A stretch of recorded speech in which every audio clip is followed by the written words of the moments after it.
All right. So as we're lighting up, Robert may or may not have a question. So honestly, because I'm looking at them, what's the average price you should pay for a humidor and an electric one? Ooh, an electric one. Damn. I don't know. That's homework. I wasn't prepared for that question. Yeah, I've not done any research. But I keep getting a discount code for need one in my mails. If you need $10 off a $700 humidor, let me know. Okay. I mean, if you're spending $700 at that point, why not just spend the extra $10? Why insult yourselves? Yeah, that doesn't seem like a huge savings. You're busting from the tax. I mean, when it comes to like sign your name or hit purchase or whatever, I'm gonna take that $10, but that's not a deal breaker amount of money. If you're looking at it from a stand back perspective of what is the point of having a climate controlled humidor, right? And it's simply so you don't have to deal with making sure it's in the right place, making sure that it stayed at the right temperature and all that stuff. It's literally kind of a set it and forget it type deal. So as long as you have your, humidification system up, cleaned and up to date and, properly filled, and the temperature set at what you want it set at, it works, and it works for a long time. So is that worth paying the extra money to not have to have that hassle with doing it a traditional way, throw some Bovita packs into a Tupperware and just making sure that the temperature is still good, or throwing it into a traditional humidor and make sure it stays up to this temperature and up to the humidification that you want. It's all about your time.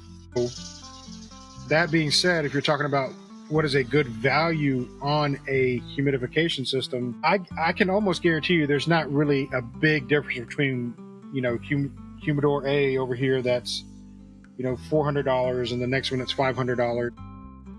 The only difference is how many can it hold, and what does it look like? Yeah, that's fair.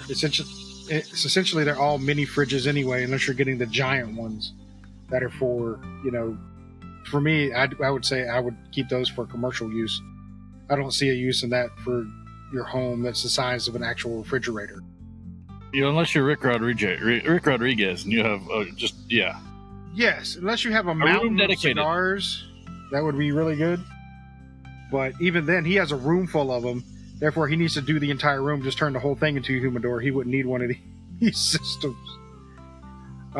So that's my opinion on it. It's really a matter of how do you value your time on trying to keep up with your cigars to actually look into a system like that. I think here's my take on it. I've had the same Diamond Crown humidor for, help me out, kids, 20 years? A little bit after Utero. Yeah. When I started storing cigars because I wouldn't smoke them every 2 seconds. That's it. I've looked at the electronic ones, Robert, but for me, I think, Gibbs is talking about, my processes are kind of, I don't know, I've had the same humidor so long, it's hard to find a reason to buy a new electronic one. Because I throw my sticks in the humidor, or I sort my sticks, I get them in the humidor, there's a sensor, there's a really big Bovita pack, and I can monitor it as I need, or as I, continue to smoke through my stuff. The podcast humidor really is a Tupperware. It's just a Tupperware container with a freaking 3 Bovita packs in it. And that's it. If you are, it depends on, I guess, how, something to think about is how nitpicky are you about things like that?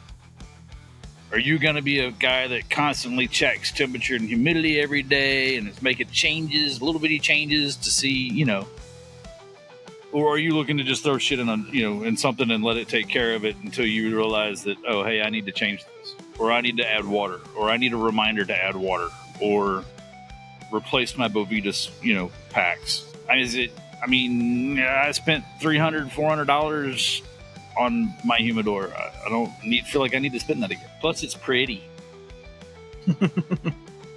I mean, that you bring up a good point there too. It's like, if you have a wooden humidor or a Tupperware door, I think it would last you through the years as far as like maintenance and things go. Like because when you're talking about something with electronic with a plug-in, it has parts in it that could wear out. You know, like the fan on the back may wear out. It might get a short. Well, you're not going to get any of that with a box or a Tupperware. Unless somebody crushes it, it's going to be good. And they're going to get hurt if they. I mean, you're going to get payback pretty quickly if somebody crushes your humidor or Tupperware. Yeah.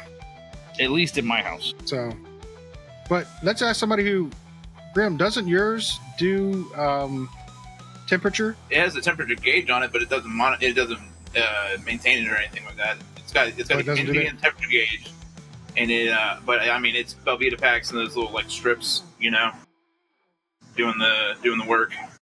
Okay, I didn't know that if yours did or not. So I was going to No, mine's let's cheap ask a man who fancy. actually has it. It's fancy It's not though. cheap. I really like it. It's still fancy. It's fancy. I like it. I just thought it did do temperature regulation. But I hope that answers your question. It does. Actually, Or at least helps.